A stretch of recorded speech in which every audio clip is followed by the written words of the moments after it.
Hi, welcome back to Finally Revealed. In this episode, I want to talk about how you can use self-awareness to help yourself communicate and come across the way that you intend so that your message is received by the person in the way that you mean it to be.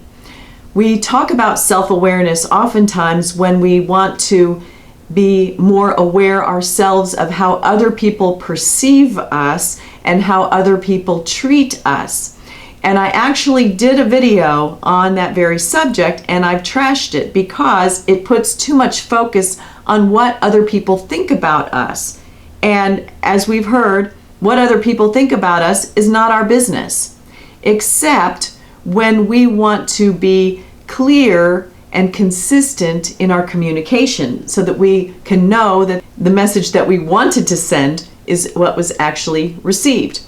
You can theorize about how people treat you or how people take you in, or you can video yourself or ask people to give you a review on things that they find that are problematic about you, or where you had a quarrel. It might be helpful to go in and ask for why, or if you had a tryout or you were up for a promotion, it could be helpful to you to go in and ask them why.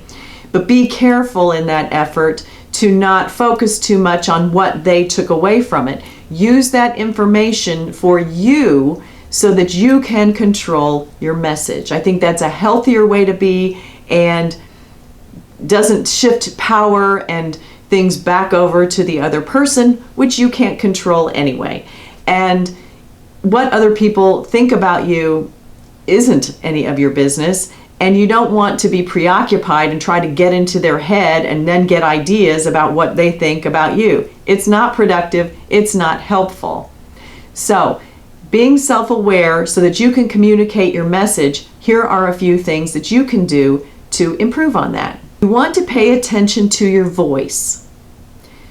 How is your voice in different situations? Are you loud? Are you soft? Are you talking fast? Are you talking slow? What is your tone? Is it even? Is it happy? You know, we tell receptionists, answer the phone with a smile on your face. It's hard to have a bad tone if you're smiling. It really does impact everything that comes out of your mouth. So if you come across as grumpy or someone maybe teases you about that, start smiling. Do it right now. Okay, you might feel silly, but you can't really yell or be grouchy when you have a smile on your face. So be aware of your voice. Next, be aware of your body. Are you slumped? Are you sitting up? Are you crossing your arms? Maybe it's because you're cold, but are you crossing your arms? Are you maintaining eye contact? Are you present in a communication, or are you saying something and while you're dashing off? Maybe in that situation you should not have a conversation or not say anything, but say, hold that, we'll come back to that, I have to go do something else right now, just to make sure that you are understood. And what you intend to communicate is what is received. Along that is your presence. Are you hurried? Are you distracted? Are you paying attention to what is happening, and are you participating and involved? If you are, through your eye contact, your voice, your body language, you're going to have a much higher chance of communicating effectively and intentionally. Been talking about energy. Is your energy forceful or is it passive? Is it positive? Is it draggy? Are you coming across as bored? How do you feel during the interactions? If you've ever gone to, I love this example, if you've ever gone to sit in the studio audience at a television show, I have had that opportunity on a couple of occasions. A daytime show versus a nighttime show. They're completely different. I was in the audience with a friend at the Ellen show several years ago, and you see her dance all the time. They tell you when you're going on to that show to wear something because it's chilly in those studios. The lights and all the equipment makes it hot, so they have the temperature down. During all of the commercial breaks, before all of the new guests come out, they have everyone up physically dancing. They have music on that gets your blood pumping so that the audience is participating with the crew, and it's a very daytimey kind of vibe.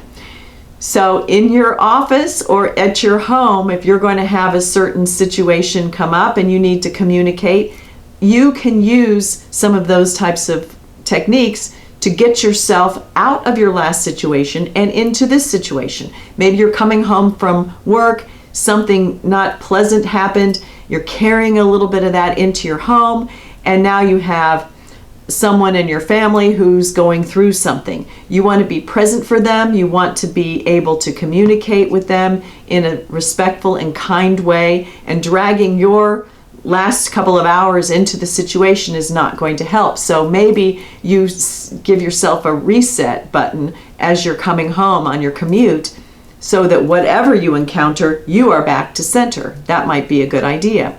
Be aware of how you come in. If you have a routine where you come home and everyone knows to give you 10 minutes and you give them 10 minutes, because now you're coming into the fish tank and you're readjusting the water, readjusting the temperature, new people are coming in.